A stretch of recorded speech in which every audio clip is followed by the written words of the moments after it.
What I want to do is see if I can find my demo file. Where did that guy go? Here it is. Okay, just to reiterate a point real quick. I go to the develop module with this color thing. I hit the V key, and then I hit Command 3 to go to that, or Control 3, black and white mix. And the point with this is that what we can do here is some pretty wild stuff, right? And we can say like, well, no, I want my aquas to be bright and everything else not.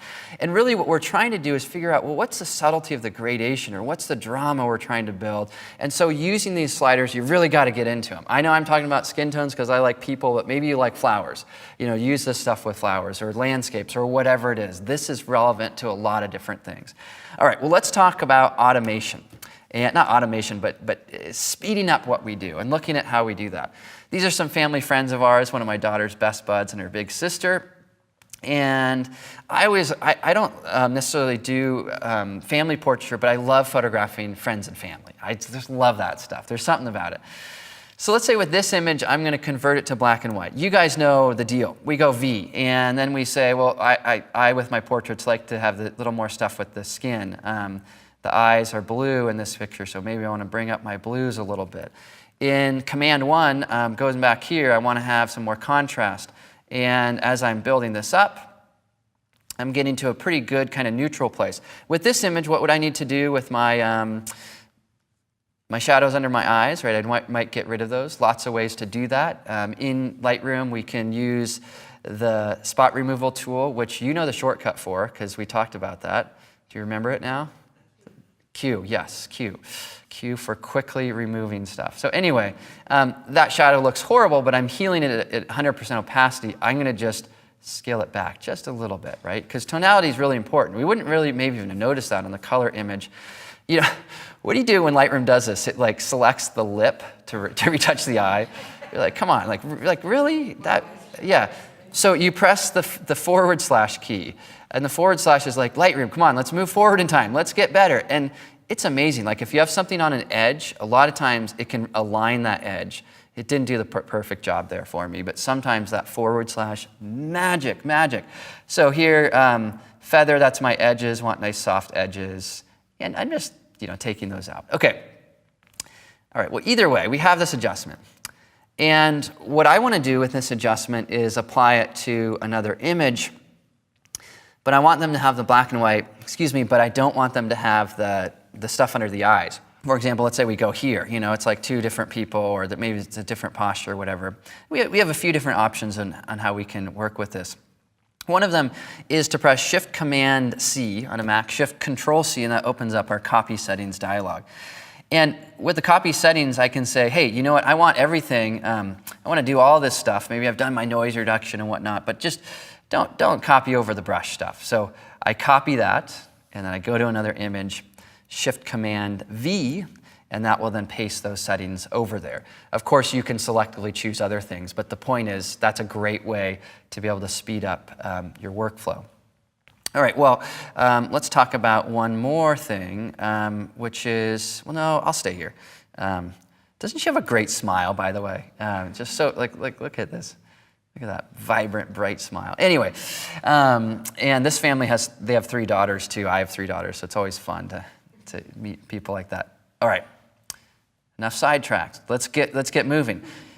Matt Kloskowski. How awesome is Matt? He's a great guy. He often says the most overlooked and the best button in Lightroom. He says something like that. It's a previous button. And what we can do with that is when we move to another image and click on previous, it says whatever we did last time, do it to this one. And this is true whether we jump around, like I go back to the beginning of my folder and I hit previous. I mean, however we do that, it's just bringing all of those other things over. And so that's a nice way to speed up your workflow or test out ideas. You're moving forward. This image might be good like that, but a little bit darker. So like with this one here, I'm going to test this idea out. And I say, okay, whoa, skin tones are too bright. But it was a good starting point. I know that I needed some of that. I need deeper shadows, and my exposure was a little bit different on that. But you can see where I'm kind of crafting this image and creating that mood. Question? Yeah. So if you applied previous, what if you had done the spot healing brush under the eyes and then the next photo was in a different position? Would the spot healing be in the wrong place, or does that move? So let me show you that. I think that's the best way to answer it, which is a great question. So if we have spot healing, like we do in this one, and then we go to this image here and hit previous, the trick is we might not notice it. But if we open up our spot healing brush, you can see these two spots right here. Fortunately, it was like on hair and just copied hair to hair, and that was fine. But that obviously could be a real big problem. But also could be a big benefit too. You know, if it's in a similar place, and you know, I'm just going to say something silly, but the person has 3 zits on their cheek, and even though they're moving like this, you can have those 3 spots and just nudge them to the right thing. And so sometimes it does pay off. Yeah. All right, let's look at more of this speeding stuff up. All right, we're going to go to this one. People always say don't photograph at noon. I don't agree. Noon's amazing for black and white. I mean, that's like so much look at this, crazy. It's like noon. And what I'm going to do with this image, I go D for develop. I'm going to select all in the film strip down below. So click and shift click. All those little images down there are selected. A couple options with what we can do with these. If we have them all selected, we can click on the sync button. I'm just going to Hail Mary this, do everything. I want to synchronize it all, and then I'm going to turn on auto sync by clicking on my flip switch. So as I press the V key, what's going to happen to my thumbnails down below is they're now all converted to black and white.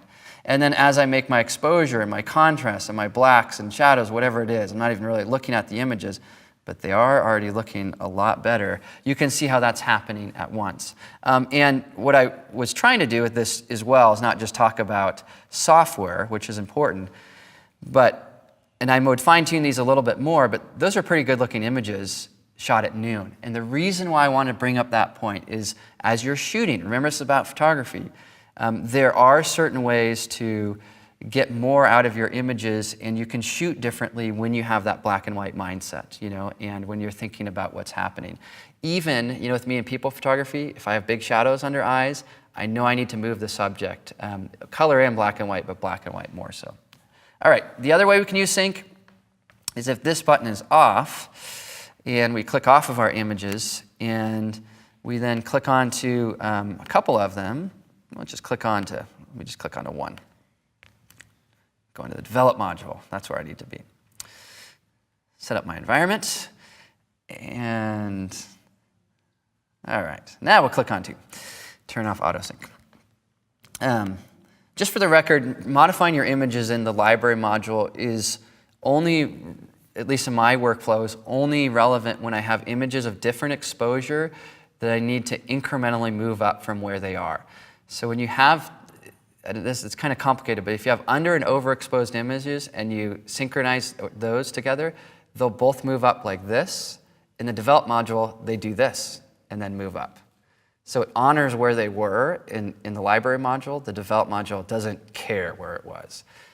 That may not make sense to you, but if it does, awesome. Anyway, sync here. So what we can do with this one is we can make an adjustment to one image. So I'm just swinging this one really, really hard. Maybe I'm going to add in some split toning. I'm going to add some color in it just so you can see what's happening. Whoa, that's bad color. You get the idea. And then when I hit sync ... dots in software always means dialogue. So dot opens my dialogue. Hey, what do you want to synchronize? I want to synchronize everything. Then it's going to take that over. And now both of these images have those two characteristics. So yet another way to optimize our workflow. Let me take your question in 1 second. I want to do just a couple more things here. And what I want to do is this. This is, we have a mutual friend, someone in the audience here, Valin here, and what I want to do with these is I've decided that I might want to convert the images to black and white, but I want to have black and white and color versions of the photographs.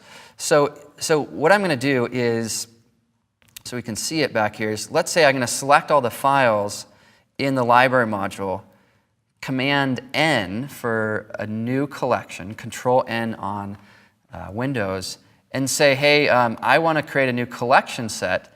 And this is also great if you're like a wedding photographer and you want all color images and you want all black and white. You create a new collection, and I'm just going to call this my studio portraits black and white, and make sure these are all new virtual copies.